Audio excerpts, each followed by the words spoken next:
নমস্কার, আমার ভুরিভোজ চ্যানেলে সকলকে স্বাগত জানাই। Welcome to my channel Bhurivoj. আজকে মুগ ডালের একদম ইউনিক আর টেস্টি একটা রেসিপি শেয়ার করছি। দারুণ খেতে হবে এইভাবে তৈরি করলে আমার পদ্ধতিতে। প্রথমে শুকনো কড়াইতে ডালটাকে ভেজে নিতে হবে। ডালটা যাতে লালচে না হয়ে যায় সেদিকে খেয়াল রাখবেন, নইলে কিন্তু টেস্টটা পুরোই পাল্টে যাবে। তো আমি জাস্ট কাঁচা গন্ধটা যাতে না থাকে সেই জন্য একটু এটাকে 15-20 সেকেন্ড মতন কড়াইতে নেড়ে নেব। তারপরে ডালটাকে দুবার ধুয়ে নিচ্ছি। ডালটা ধুয়ে এবার বসিয়ে দিয়েছি গ্যাসে সেদ্ধ করতে। কিছুক্ষণ ফুটে ওঠার পরেই দেখবেন ওপর দিয়ে অনেকটা ফেনা আসবে। এই ফেনাটা অবশ্যই ফেলে দেবেন, তাহলে ডালটা খেতে অনেক বেশি টেস্টি হবে। দেখুন আমি যেইভাবে হাতার সাহায্যে এইভাবে হালকা হাতে এটাকে ফেলে দিচ্ছি। ডাল যাতে পড়ে না যায় সেদিকে একটু খেয়াল রেখে ফেনাগুলো সরিয়ে দিতে হবে। এবার ডালটাকে সেদ্ধ করে নেব। মিনিট 15 মতো সময় লাগবে ডাল সেদ্ধ হতে। ততক্ষণ মশলা তৈরি করে নিয়ে আদা রাঁধুনি বাটা একটু থেতো করে নেব। কড়াইতে দিয়ে দিয়েছি সর্ষের তেল, তেজপাতা, ফোড়নে দিলাম সাদা জিরে।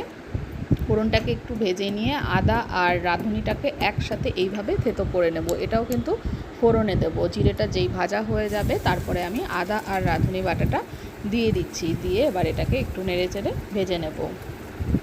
এইভাবে অসাধারণ হয় ডালটা খেতে, এত ভালো লাগবে যে বারবার কিন্তু এইভাবেই পেঁপে দিয়ে মুগ ডাল বানিয়ে খাবেন। এরপরে একটু দিয়ে দিলাম হলুদ গুঁড়ো দিলে, আদা বাটার সাথে হলুদ গুঁড়ো দিলে তাহলে কিন্তু তেলটা গায়ে ছিটকে আসে না, আর ডালের কালারও কিন্তু বেশ সুন্দর হয়। এবার চেরা কাঁচা লঙ্কা আর একদম সরু করে এইভাবে লম্বা করে পেঁপেটাকে দেখুন কেটে রেখেছিলাম, সেটাকে ভেজে নেব। পেঁপে কাটবার সময় অবশ্যই পেঁপের যে বীজের অংশটা থাকে একটু খসখসে অংশ, ওটাকে চেঁচে নেবেন, নইলে কিন্তু তেতো লাগতে পারে। এবার দিয়ে দিলাম পেঁপে ভাজবার সময় একটু লবণ। ডাল সেদ্ধ করার সময় কিন্তু লবণ দিয়েছিলাম পরিমাণ মতন। ডালটা দেখুন ভালো করে সেদ্ধ হয়ে গেছে। পেঁপেগুলোও লালচে করে ভাজা হয়ে গেছে। পেঁপেগুলোকে অবশ্যই প্রত্যেকটা পেঁপে লালচে করে ভেজে নিতে হবে। এবার আমি সেদ্ধ করে রাখা ডালটা দিয়ে দেবো। ভীষণ সহজ পদ্ধতিতে রান্না, আর খেতে কিন্তু অসাধারণ হয়। আর এই ডালটা একটা দারুণ একখানা সাইড ডিশের সঙ্গে ভালো লাগে, সেটা হচ্ছে পাকা পটল ভাজা। অনেক সময় আমরা কি করি, পাকা পটল হয়ে গেলে ফেলে দিই, কিন্তু পাকা পটল একটু লালচে করে ভেজে নিয়ে এই ডালটার সঙ্গে পরিবেশন করবেন, অসাধারণ লাগবে জাস্ট। এইবার ডালটাকে একটু ফুটিয়ে নেব। সমস্ত ডালটা ঢেলে দিয়েছি, একটু জলও দিয়েছি, ডালটা অনেকটা ঘন হয়ে গেছিলো।